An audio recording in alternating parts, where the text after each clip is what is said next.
ہمارے ہر پروگرام کے تمام کردار حقیقت اور اپنے تمام تاریخی پس منظر پر مبنی ہے۔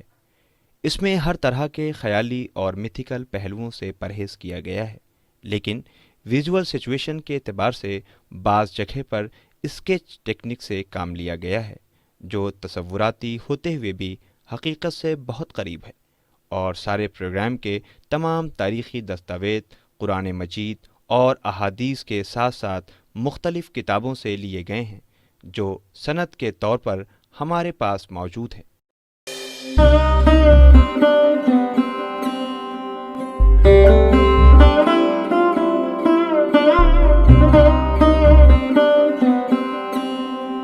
ناظرین سلام علیکم، میں ہوں حسن آصف۔ ناظرین آئیے سب سے پہلے آپ کا استقبال کرتے ہیں اپنے اسپیشل پروگرام 15 اگست کے سلسلے سے۔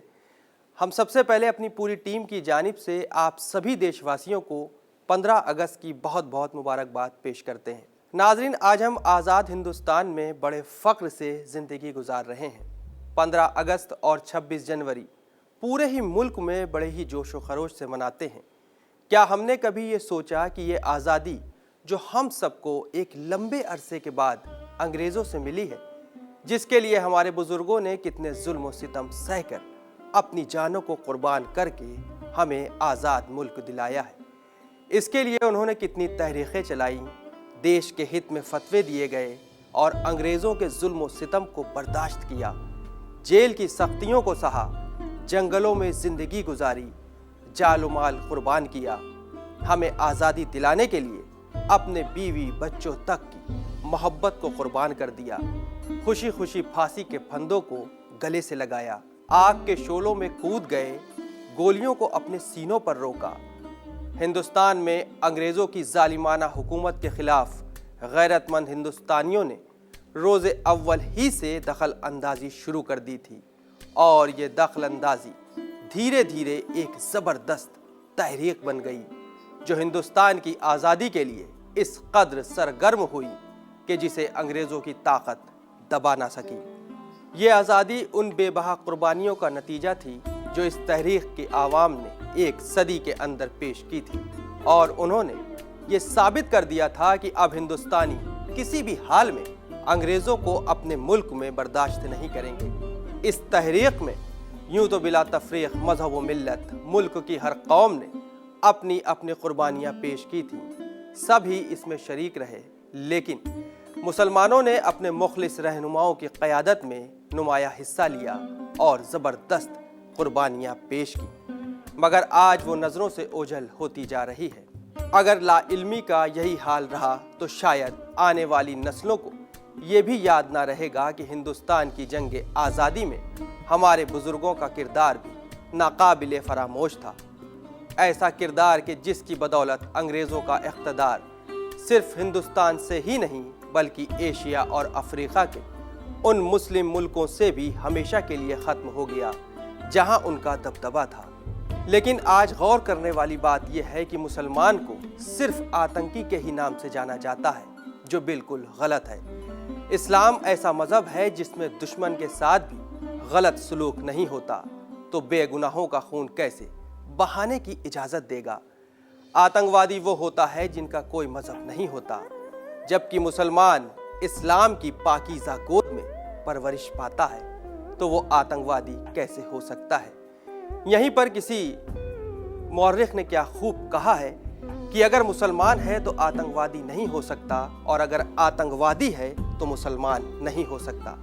ناظرین، مسلمان ہندوستان میں تاریخ کے جس دور میں آئے اس وقت یہاں کا ماحول اور حالات ٹھیک نہیں تھے، لیکن انہوں نے حالات اور ماحول کی شکایت میں نہیں پڑے، بلکہ خود ہی عزم و ہمت کے ساتھ انہوں نے اپنے لیے حالات کو بہتر بنایا، اپنی عظمت، اپنی شرافت، اصول پرستی، عدل اور انسانیت کے کارناموں سے یہاں کے لوگوں کو خود سے روشناس کرایا، اپنے بلند اخلاق، رواداری کے مخلصانہ جذبات کا مظاہرہ کر کے انہیں اتنا متاثر کیا کہ ہندوستان کی سرزمین نے ان کے لیے اپنی آغوش محبت کھول دی اور ان کو عزت اور احترام کے بلند مقام پر بٹھایا۔ تاریخ کی ایک لمبی دوری ہے جو ہم نے اس سرزمین میں عظمت اور سربلندی کے لہراتے ہوئے پرچم کے سائے میں طے کی ہے۔ ہم تو اپنے ساتھ ادب اور تہذیب، بھائی چارگی کا جو سرمایہ لے کر آئے تھے، اس کو ہم نے یہاں کے باشندوں میں پوری فیاضی سے لٹایا، اور یہاں کی زرخیز مٹی نے علم اور حکمت کے جو ذخیرے محفوظ رکھے تھے ہمارے قدموں میں ڈال دیے۔ ہم نے یہاں کے ذرے ذرے سے محبت کی، یہاں کے چپے چپے کو جذبہ عشق کی سجدہ گاہ بنایا۔ اس سرزمین نے ہمارے دلوں کو جیت لیا، اور ہم بہت جلد یہ بھول گئے کہ ہم کہاں سے آئے تھے۔ ہم کو ہمارے اس نئے وطن نے، ہم نے اس کو مادر وطن کا پرعظمت مقام دے دیا۔ اس کی حفاظت اور اس کا احترام ہمارے لیے سرمایہ اختیار بن گیا۔ اس کی آغوش ہمارے لیے آغوش محبت بن گئی۔ آج ان ساری حقیقتوں اور صداقتوں پر 1500 سال کا لمبا عرصہ گزر گیا ہے، مگر اس کی سنہری یادیں جو ہمیں ہمارے سنہری ماضی کی یاد دلاتی رہیں گی، جنہیں بھولا نہیں جا سکتا۔ ہماری قومی زندگی کا سب سے بڑا حادثہ ہوگا سن 1857 غدر کے بعد آخری مغل بادشاہ بہادر شاہ ظفر کو مجاہدین آزادی کی سربراہی کے جرم میں رنگون کی قید میں قید کر دیا گیا، اور لال قلعے سے مسلمانوں کے اقتدار کا پرچم اتار کر انگریزوں کا پرچم لہرا دیا گیا۔ یہ جھنڈا اس بات کا اعلان تھا کہ اب اقتدار ہندوستانیوں کے ہاتھوں سے نکل کر دوسروں کے فولادی ہاتھوں میں جا چکا ہے، اور اب ہندوستان یعنی جنت جیسے نشان کی پہاڑوں پر ایک سفید فام قوم کی حکومت ہو گئی تھی۔ یہی وہ دن تھا جب مسلمانوں نے ہندوستان میں جنگ آزادی کا آغاز کیا تھا۔ ہندوستان کی عوام نے ایک ساتھ مل کر جنگ آزادی کا بگل بجا دیا، کیونکہ یہ ملک ان کا اپنا تھا جسے غیر ہتھیانا چاہتے تھے۔ اس لیے اس جنگ میں ہر ہندوستانی کو حصہ لینا اس کا فرض تھا۔ ناظرین، اب اس جنگ کی حیثیت عوامی ہو گئی، اس لیے اس کے بعد ہونے والی جدوجہد ہندوستان کی جنگ آزادی کی تاریخ کا پہلا باب تھا۔ 11 مئی سن 1857 کو جو تحریک شروع ہوئی، لیکن یہ تحریک کامیاب نہ ہوئی۔ تحریک کی ناکامی کے بعد انگریزوں نے انتقامی کارروائیوں کا آغاز کیا، جس کے نتیجے میں عوام کو بے دردی سے کچل دیا گیا۔ دلی کا چاندنی چوک ہی نہیں، بلکہ شہر کے ہر چوراہے پر عاشقان وطن کو پھانسی دی جانے لگی۔ یہی نہیں، دلی کے باہر بھی کیا شہر کیا گاؤں جہاں پیڑوں کی شاخوں پر پھانسی کے پھندے لٹک رہے تھے، ہر طرف موت کے فرشتے گھوم رہے تھے۔ ملک کے وفاداروں کو ملک کی محبت میں خطرناک سزائیں دی جانے لگیں۔ اتنے ظلم و ستم کے بعد بھی جنگ آزادی کا کارواں چلتا رہا، گرفتاریوں کا سلسلہ جاری تھا۔ انگریز اب عدالت کی کرسی پر بیٹھ چکے تھے، مگر یہ کرسی عدل و انصاف کے لیے نہیں تھی، بلکہ وہ اپنے دشمن ہندوستانیوں کے دل و دماغ سے مادر وطن کی محبت کو ختم کرنے کے لیے تھی۔ فرضی مقدمے چلائے جانے لگے، جن میں بڑے بڑے عزت دار گھرانوں کے لوگوں کو پھانسی یا کالے پانی کی سزائیں دی جاتی تھی۔ ناظرین، کالا پانی کی سزا جو کہ پھانسی سے زیادہ اذیتناک ہوتی تھی، کالا پانی بھیجنے کا مطلب یہ تھا کہ قیدی اپنے وطن، اپنے گھر، اپنے دوست و احباب، رشتہ داروں اور اپنے خاندان کے لیے زندہ رہتے ہوئے بھی مر جاتے تھے، کیونکہ یہ جگہ جہاں کالے پانی کے لیے لے جایا جاتا تھا وہ جزیرہ انڈمان تھا، جہاں پر بڑے بڑے قید خانے تھے، جہاں ایسی گھٹن کی زندگی ہوتی تھی کہ اس سے وہ مر جانا ہی بہتر سمجھتے تھے۔ کتنے مسلمان مجاہدین کو کالے پانی کی سزا دی گئی، جن میں مولانا احمد اللہ مجاہدین آزادی میں سب سے پہلے کالے پانی کی سزا کے لیے بھیجے گئے تھے۔ مولانا فضل الحق خیرآبادی، جو علمی دنیا کے بے تاج بادشاہ کہے جاتے تھے، انہیں کالا پانی بھیج دیا گیا۔